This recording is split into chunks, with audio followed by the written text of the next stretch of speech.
Welcome into this special edition of New England Road Talk. I'm Conrad Leger from Environmental Partners, and I'm joined again by art.baker from Indus and Bobby Betsold from Allstate Material Groups. How's it going, guys? Good to be here again, as always.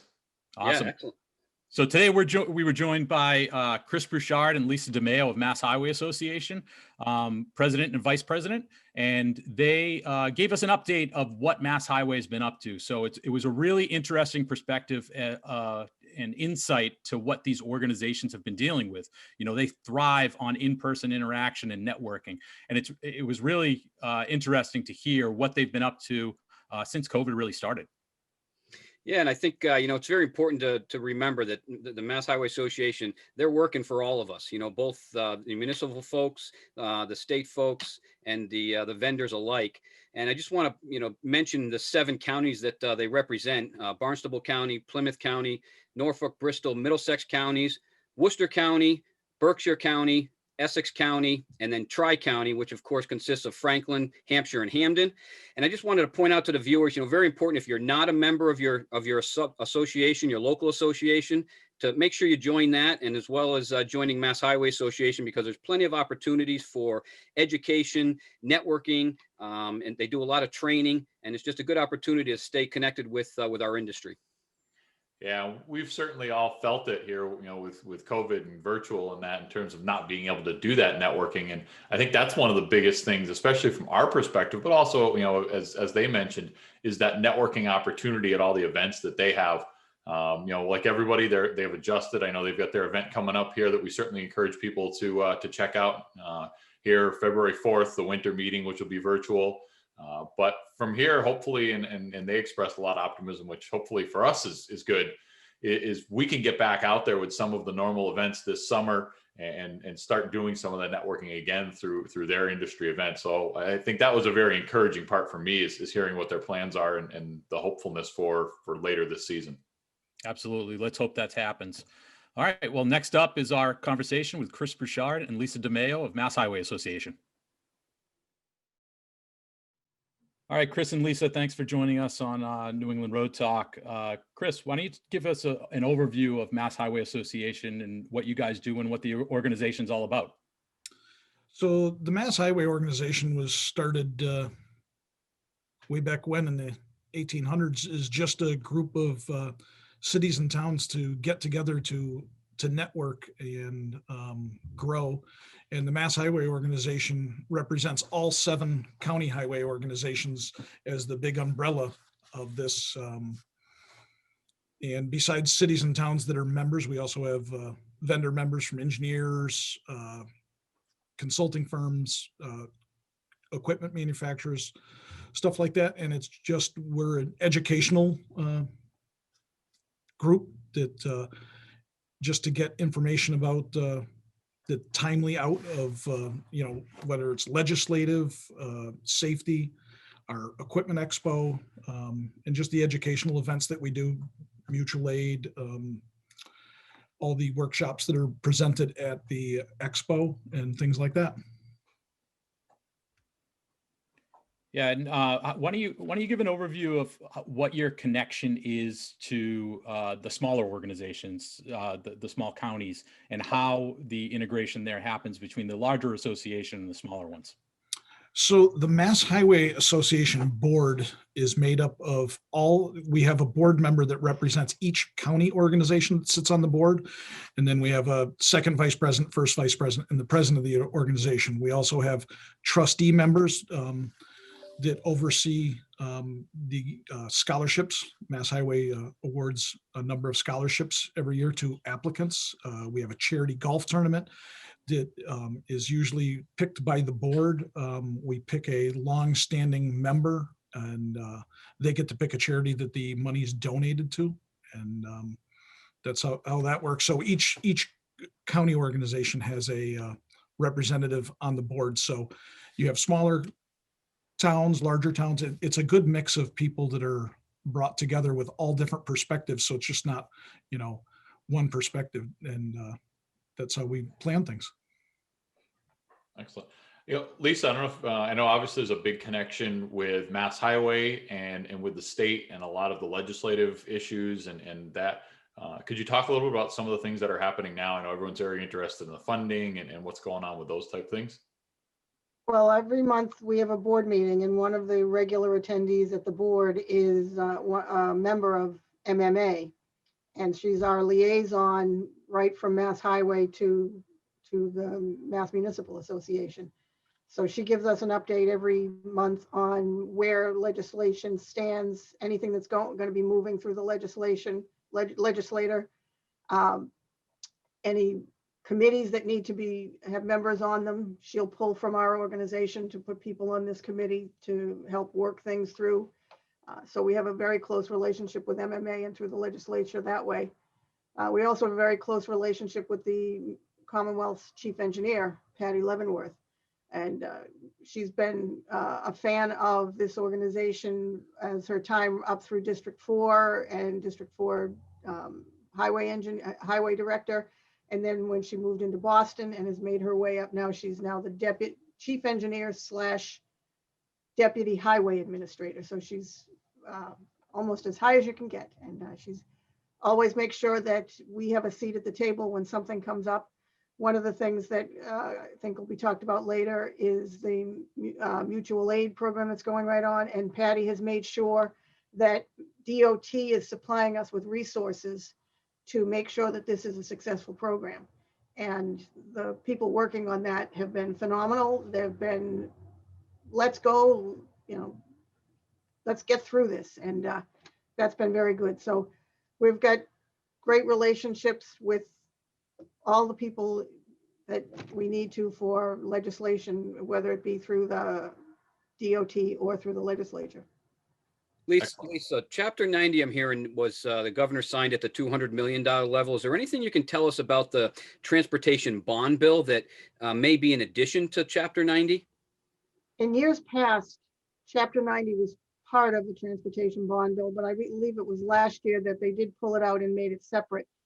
And so, yes, he did announce last week at the MMA conference that he was going to be doing another $200 million program. Sounds like a lot of money, and there were people who saying, yay, but he's actually not changed that level even before. For many years now, 10, 12 years, it's been 200 million for the state. So, well, it sounds like a lot of money. It really just hasn't gone up in the last few years. So now that's separate from the transportation bond bill. And this year there are a couple of new things in there, and we're trying to get definition of the programs. One of them was a bottleneck, a program to help rid communities of bottlenecks. So if you have an intersection that is routinely problematic, that they will be providing some funds to help you redesign it so it's a little bit better. In years past, there was a $50 million small bridge program, and the money on that one has run out, but they're funding a second round of it at 70 million. Very popular program. I myself got 100,000 for design. Now we're going to be applying to the second round for construction. So that's part of the transportation bond bill. And another one that I'm also looking forward to finding out more about is a program where the state will help municipalities with road reconstruction for a numbered route that is owned by the town. Now, there are not many of those, but anybody who's tried to get to Salisbury Beach on a weekend, you're driving on 286 that is owned by the town, and I don't have money to fix it. So I can't wait to find out what that program is all about. And how do I get my name in first? So that's, there were a couple of other ones, but those are some of the ones that everybody's really trying to find out more about. Excellent. Chris, I know Lisa mentioned the mutual aid program, and I know you've been heavily involved in that and heard a lot about that at a lot of these meetings. And I think there's a lot of people, both in the industry, but also outside the industry that aren't really familiar with all of what's involved in that and just how critical that is for communities. Can you talk a little bit more about that program and what's involved? Yeah, so the mutual aid, how that came about was when we finally got mutual aid passed for public works a few years ago, that MEMA was supposed to have a committee that, continued to review this and a lot of communities remember that MEMA was starting to reach out to try to do equipment inventories and stuff like that. And it just kind of fell by the wayside. And the Mass Highway Board said, you know what, we need to not let this go by the wayside. We put a lot of effort to get here. And so we formed the committee. I sit on the committee with Dave DeRochers, Dave Lane, and a few other board members.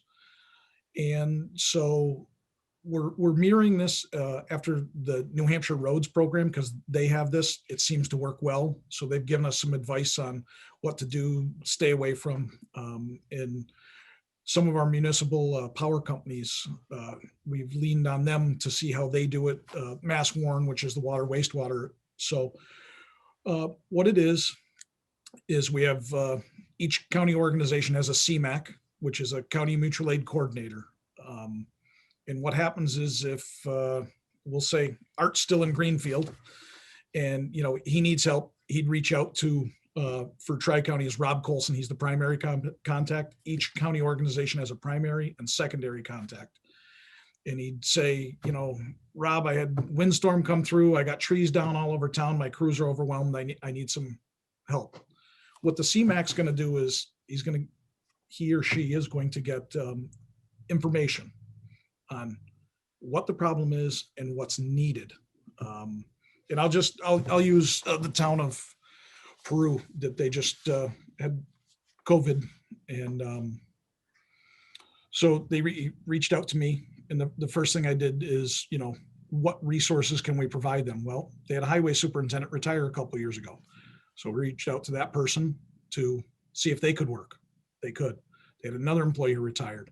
And then there was a contractor in town who had stepped up. Luckily, they didn't need any of this, but it was just right away. So that, you know, when a city or town needs something, Art needs tree crews. So I'm going to fill out the form and I'm going to put Art's town as red on our map, because we have a map. Mass DOT has been great that they're providing us ArcGIS platform to do this. And the CMAX will use this.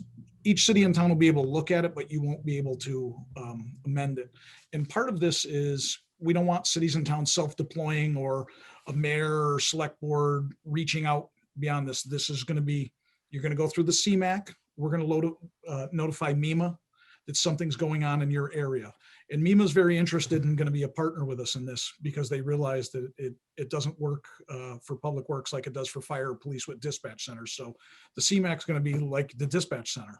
And it's an organized way to get help. So I'm going to look at the area and look at the towns around Greenfield and say, did they get hit? So that, you know, maybe it can't be directly next to Greenfield, that maybe there's some other towns that need help. So then we're going to look on the map and we're going to start making phone calls, because not, you know, cities and towns don't have to offer aid, but, you know, we're hopeful that they will. And, you know, maybe they can send a couple people with a truck, chipper, whatever. So once we allocate that, Art is going to give us a contact number of who's in charge at the scene when he gets there, because Art's going to be too busy in the command center. So his foreman going to have that phone number and where the equipment goes. And we're going to track it so that this is deployed to Greenfield and that when it comes back, and this is just like a FEMA event, you know, we're anticipating, you know, just to make things safe, cut and clear, like FEMA's guidelines, 24 to 72 hours. And it, we'll find out when the equipment comes back, because we're going to change town's color, that they're assisting, they're not assisting, or it's in transit. And so far we haven't had to use it, but, you know, with what happened in Andover, North Andover, and Lawrence, the tornado at the Cape, that's when we really decided that we had to go in on this. And I think we're on version 1.2 already on ArcGIS on our platform. That it's always going to be evolving, but we're going to roll it out at the February winter meeting, and it's going to work good. It's always going to be a work in progress, and it's going to be good. It makes sense, because, you know, I think all the communities in the Commonwealth want to help each other out if they can, right? Lisa, one thing that you touched on that I was intrigued about was the relationship with Mass Highway Association, Mass DOT. I've heard in the past that connection maybe wasn't as strong as it is now. Why don't you talk a little bit about how that's helped the association, and where you folks are looking to maybe leverage that relationship even further? Well, from what I've seen, it's always been a good relationship.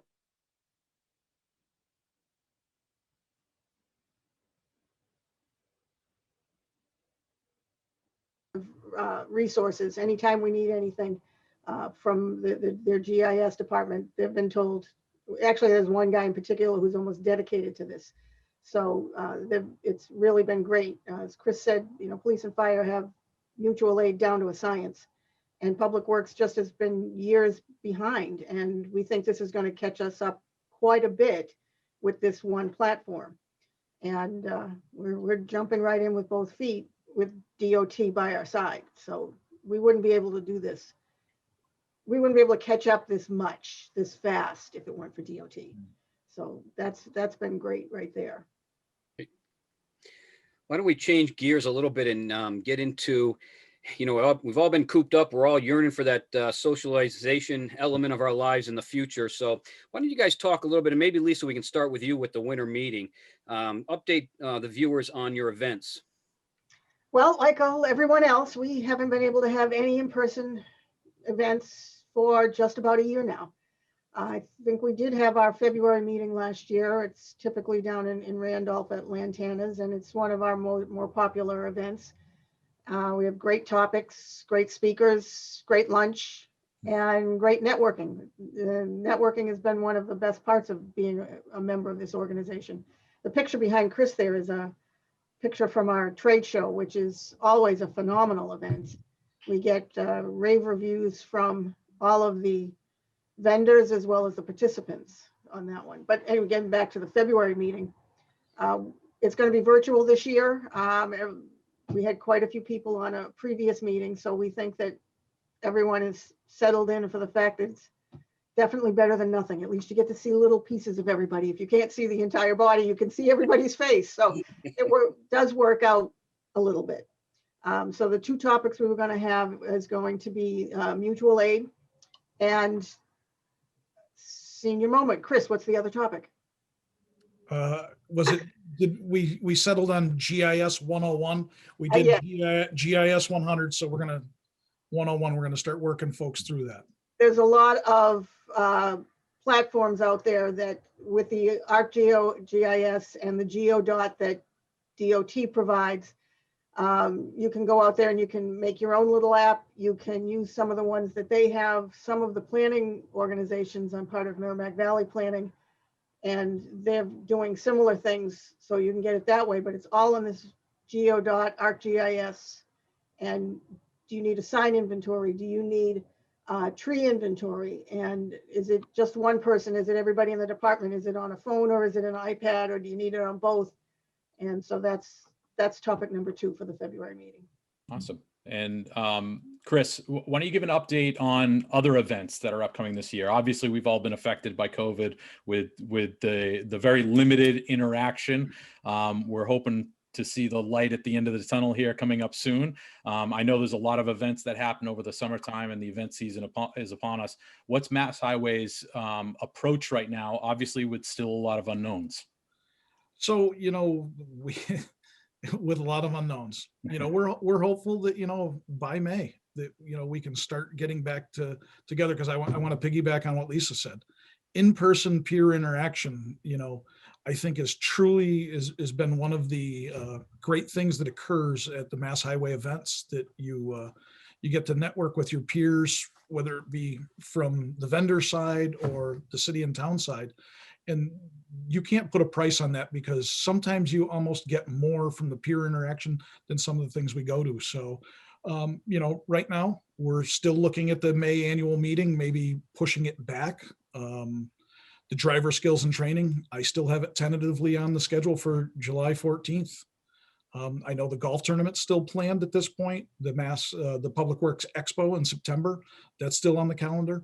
It's, we're probably going to have to change the way some of these events are. They might have to all be outside, where the expo part of it's inside. We might have to go outside, but we're still in the planning phases for this, because these events just don't happen spur of the moment. So, and to piggyback what Lisa said, we had the Tri-County Mass Highway joint meeting in November. It was successful, so we decided to do that. next week in February for that. And, it's just, we're planning to get back in person. I think I'm the first president of Mass Highway who didn't have an annual meeting. I haven't had a in-person meeting yet as president. So, we're excited to get back and meet with people, because I'm with Lisa. You guys are all a little cube on my screen, and it'd just be nice to interact with everybody and catch up. It seems like we've lost more than a year, and I truly think it's really important for the in-person. Yeah, last question for me. What does it mean from a public works director perspective to know that the 200 million for Chapter 90 is going to be in place this upcoming season? Even though it's not an increase, everybody's been hoping for an increase for a long time. What does it mean to kind of know that that's going to be in place for next construction season? I'll start with you, Chris. It's very important. I mean, this way we can plan. Last year it was released late. And with COVID going on, it was hard to get projects off the ground. To know that, it's level funded, and yes, we're disappointed, but two, we understand.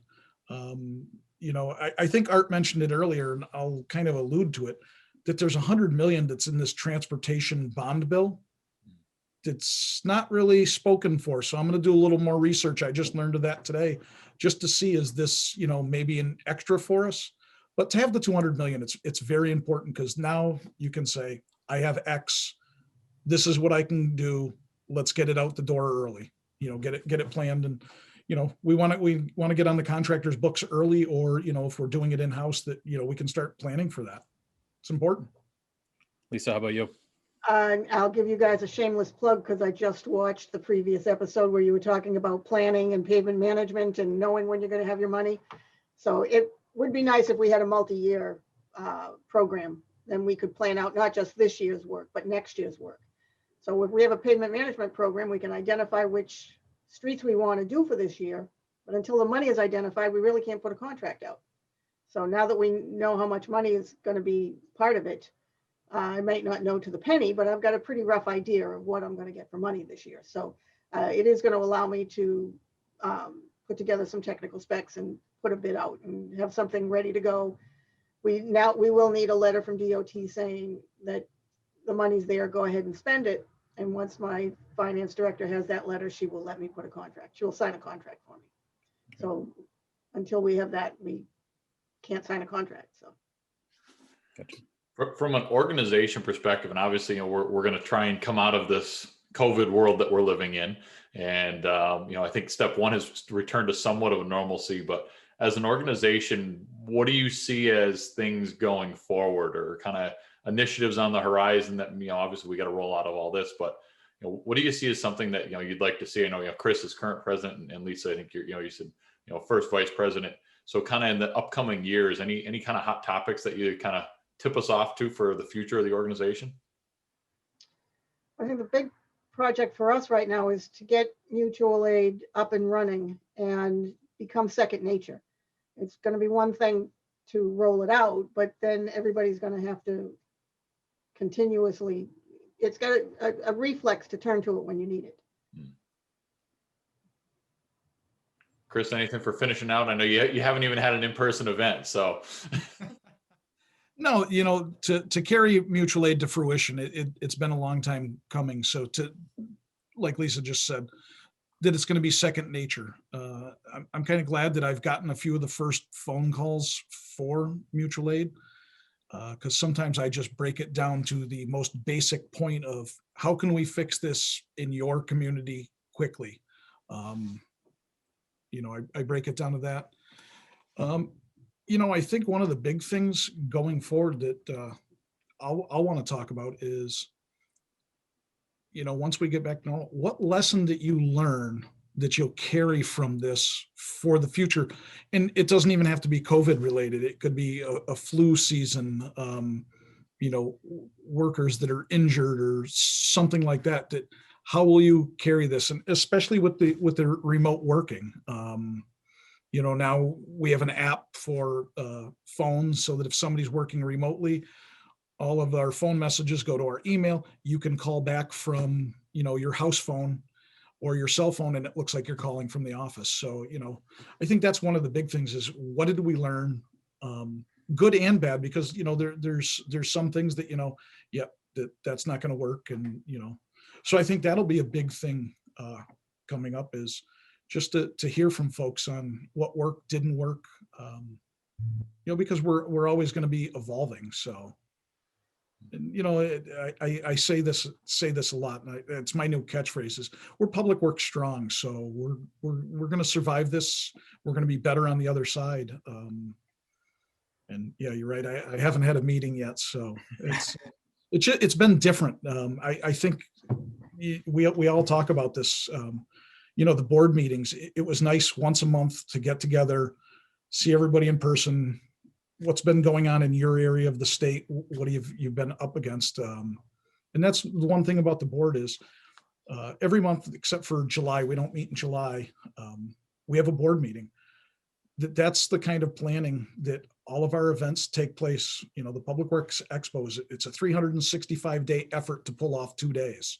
That we don't take a break. That the day after it's He takes the weekend off and then starts on the following Monday. Yeah. We let Dave have the weekend off, but you're planning next year. You're booking the location, and vendors they're already trying to book their booth for the following year at the event.